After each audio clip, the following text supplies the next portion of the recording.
ביאור משנה זין. The last Mishnah. מי שזימן אצלו אורחים. Somebody that invited over guests. מעיר אחרת. Like the rabbi, like the same example we said before. There's a rabbi, everybody's going to him to hear his talks. שיבואו אליו ביום טוב על ידי עירוב. So they made an עירוב to come to the rabbi. To make sure, because you know there's a big meal over there. לא יוליכו בידם מנות. So they have a big meal, right? And they have something left over. They want to take a doggy bag back home now. They want to take their meal back home in a doggy bag, or a little bit of the dessert, whatever it is, to bring back to the wives, or for themselves for the way, whatever it is. So they're not allowed to. They're not allowed to. Why not? מן הסעודה לביתם, כשיחזרו, when they return, ביום טוב, on the holiday.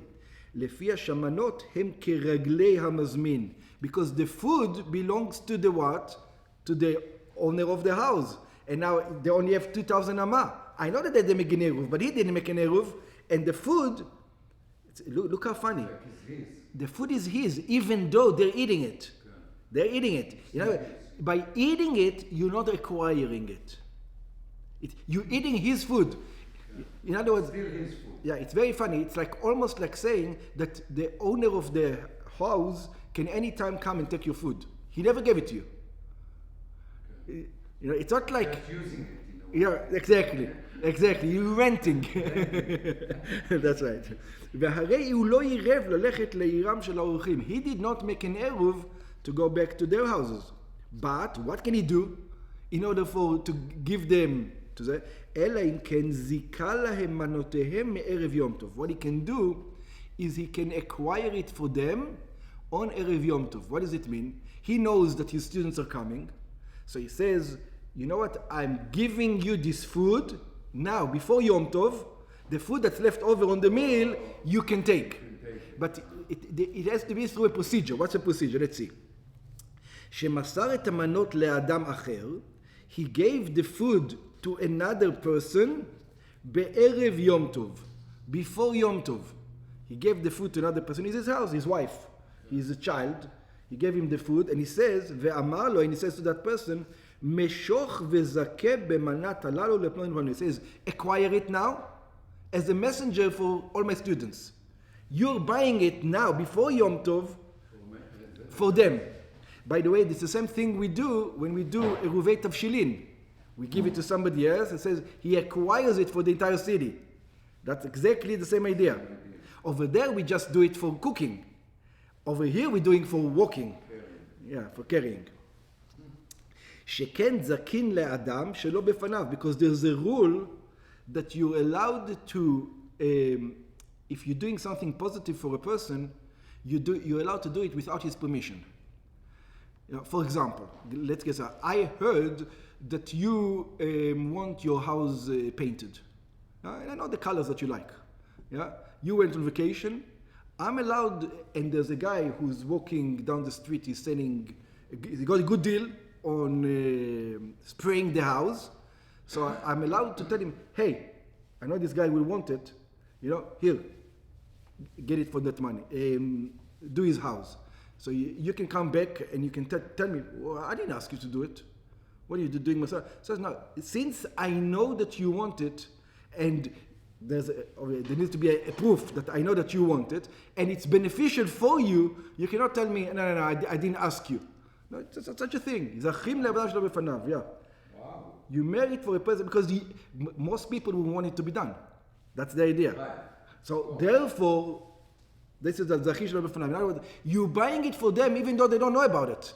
It's okay. That's the idea. ונמצא שקנו האורחים את המנות מערב יום טוב. And we find that they bought the food from before Yom Tov, והרי הם כרגליהם, and therefore it becomes like their legs, שמותרים להוליכם למקום שהם הולכים. And they're allowed to walk because they have an eruv, so they can walk back and forth. Next subject.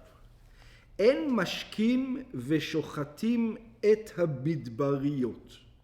So, this is animals. There's two types of animals. There's domestic animals, and then there's the wild animals. But over here, they're both domesticated animals. They're both cows, But there's two types of cows. You know the farmers, you don't know, but there's the cows that you have in a herd right next to your home or right next to the city, and then you have another herd. You know, it's like in the desert, far away. That's the thing. That's right. Like far away, you don't take care of them. They run by themselves, whatever it is. So it says on Yom Tov, if you want to go and to shecht, you're not allowed to go to shecht from the wild ones. You have to shecht from the ones that are next to the city, or the ones that are usually, in other words, how do you know? The ones who come to sleep in your yard. That's what it means. They are those who comes to sleep, cows and sheep that comes back to the yard to sleep, and cows and sheep that sleep in the wild. So he said, if you want to shecht, you have to shecht the one that sleeps in your house, not the one that goes, because over there you're not sure they're there. Maybe somebody came, I don't know, the wild. Okay. Behemot midbar, animals of the desert, biyom tov. On Yom Tov you're not allowed to shecht them, or water them, give them water. Lefi she'einam muchanot, because it's like they're not prepared. In your mind, I don't know if you're going to find it. You're not going to go out of your house because it's so large, you don't know where they are. In other words, you can't prepare for it. בגמרא מבואר, and the Gemara explains, שמשנתנו נקטה השקעה עגב שחיטה.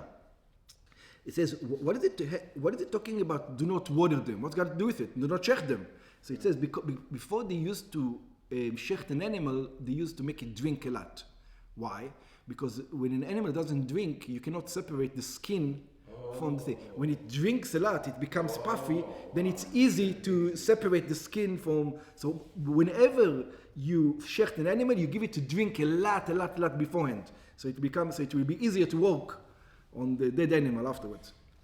להשמיענו שנוהגים להשקות את הבהמה סמוך לשחיטה, because the custom was to water the animal before you shecht it, כדי שיהיה נוח להפשיט תורה, because then it's much easier to take the skin off.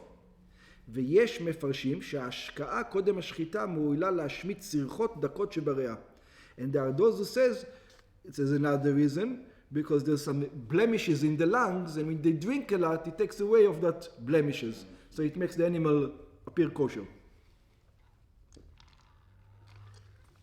Next.